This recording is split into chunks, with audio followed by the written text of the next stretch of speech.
জনাব হাসনাত আব্দুল্লাহ কুমিল্লা সরাসরি প্রশ্ন করবেন, ব্যাখ্যার প্রয়োজন নেই। আসসালামু আলাইকুম। যেহেতু শিক্ষার নিয়ে কথা হচ্ছে, আমাদের বর্তমানে মাননীয় স্পিকার, আমরা যদি বর্তমান শিক্ষা ব্যবস্থা দেখি, আমাদের এন্ট্রান্স ইনস্টিটিউশনগুলোতে বিশেষ করে প্রাথমিক শিক্ষায় আমরা দেখছি যে ভর্তি প্রক্রিয়াতে আমাদের এখন দুইটা পদ্ধতি প্রচলিত ছিল। এডমিশন বাই মেরিট আগে প্রচলিত ছিল, এখন সেটা কনভার্ট হয়েছে এডমিশন বাই লটারির মাধ্যমে হচ্ছে এখানে বাচ্চাদেরকে ভর্তি করা হয়। ফলত যেটা হয়েছে, ফিডার ইনস্টিটিউশনগুলোর শিক্ষার মান অনেক কমে গিয়েছে, যার ফলে টার্সিয়ারি এডুকেশনে আমরা হচ্ছে কোয়ালিটি সম্পন্ন ছাত্র আমরা হচ্ছে বিশ্ববিদ্যালয়গুলোতে আমরা পাঠাতে পারি না। এখন মাননীয় মন্ত্রী মহোদয়ের কাছে আমার প্রশ্ন থাকবে, এই যে প্রাইমারি স্কুলে বাচ্চাদেরকে ভর্তি করানোর ক্ষেত্রে আমরা কি ভর্তি প্রক্রিয়াটা আমরা পরিবর্তন করব কিনা, নাকি এই যে এডমিশন বাই লটারির মাধ্যমে আমরা নিব এবং মেরিটকে আমরা হচ্ছে সবসময় হচ্ছে দমায় রাখবো, নাম্বার ওয়ান।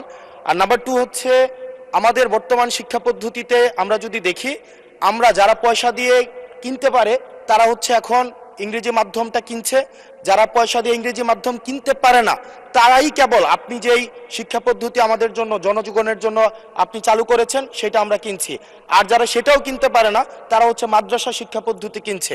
আপনার কাছে প্রশ্ন যে আমাদের বর্তমানে একটা দেশে এই তিনটা শিক্ষা পদ্ধতি যেটা অর্থনৈতিক অবস্থার উপরে নির্ভর করে চলে, এই তিনটা শিক্ষা পদ্ধতি জিয়ে রেখে আপনার কি মনে হয় যে আপনি একটা ইনক্লুসিভ শিক্ষা পদ্ধতি নিয়ে আমাদের দেশটাকে আগায় নিতে পারবেন? ধন্যবাদ। মূল প্রশ্ন ছিল জাহাঙ্গীর হোসেনের, মাননীয় সদস্য, সারা দেশে প্রাথমিক ও গণশিক্ষার উন্নয়নে কোনো প্রকল্প গ্রহণ করা হইয়াছে কিনা, হইলে তাহা কি? এখন তো ইন জেনারেল আমরা ডিসকাশনে চলে গিয়েছি, তবুও মাননীয় মন্ত্রী আপনি ইচ্ছা করলে উত্তর দিতে পারেন। ধন্যবাদ মাননীয় স্পিকার, ধন্যবাদ মাননীয় সংসদ সদস্যকে।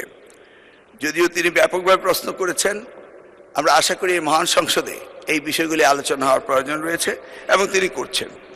মূলত আমাদের দেশে শিক্ষা ব্যবস্থার জন্য রুরাল অ্যান্ড আরবান এই দুইটি সেকশন রয়েছে। এখন গ্রামীণ জনপদে যে প্রতিষ্ঠানগুলো রয়েছে সেখানে প্রি প্রাইমারি স্কুল রয়েছে এবং ছাত্র সংখ্যা এতটা কম্পিটিটিভ নয়, সে কারণে সেখানে ভর্তি সমস্যা তেমন একটা হচ্ছে না। ঢাকা শহরগুলোতে আমাদের এই প্রাথমিক স্তরে ভর্তির একটি সমস্যা রয়েছে। এই জটিলতা নিরসনের জন্য বিগত সরকার লটারি সিস্টেম করেছিল, যেটা আদৌ আমার মনে হয় না যুক্তিসঙ্গত।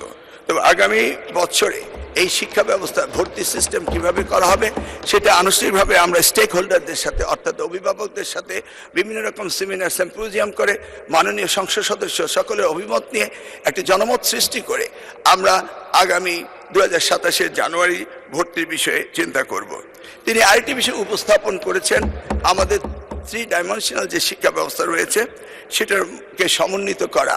ধর্মীয় অনুভূতিতে ইবতেদায়ী রয়েছে, মাদ্রাসার মধ্যে রয়েছে, কওমিতে রয়েছে, ইংলিশ মিডিয়াম রয়েছে, বাংলা মিডিয়াম রয়েছে, সবগুলিকে সমন্বিত করা একটি জটিল ব্যাপার রয়েছে। তবু আমরা ইতিমধ্যে কমিটি করেছি ইংলিশ মিডিয়াম স্কুলগুলোকে সরকারের আওতায় এনে তাদেরকে কিভাবে আমাদের যুগোপযোগী শিক্ষা ব্যবস্থা বাংলাদেশের দেশের নিয়মকানুন মেনে করা যায় সেই বিষয়ে আমরা কাজ করছি। ইতিমধ্যে আমরা কমিটি গঠন করে তাদের সাথে যোগাযোগ করছি। দ্বিতীয়টি হলো ইবতেদায়ী শিক্ষা ব্যবস্থা, সেটাকেও আমরা ইতিমধ্যেই আমরা সেই বিষয়ে ব্যাপক কাজ শুরু করেছি। আর কওমি শিক্ষা ব্যবস্থাকে কিভাবে অন্তর্ভুক্ত করা যায়, কারণ একটি দেশে বিভিন্ন শিক্ষা ব্যবস্থা না থেকে কিভাবে শিক্ষা ব্যবস্থা সমন্বিত করা যায় সেই ব্যাপারে সরকারের পক্ষ থেকে প্রচেষ্টা এবং উদ্যোগ আমরা নিচ্ছি। ইনশাআল্লাহ আগামী দিনগুলোতে পর্যায়ক্রমে আপনারা দেখতে পাবেন। আপনাকে অশেষ ধন্যবাদ।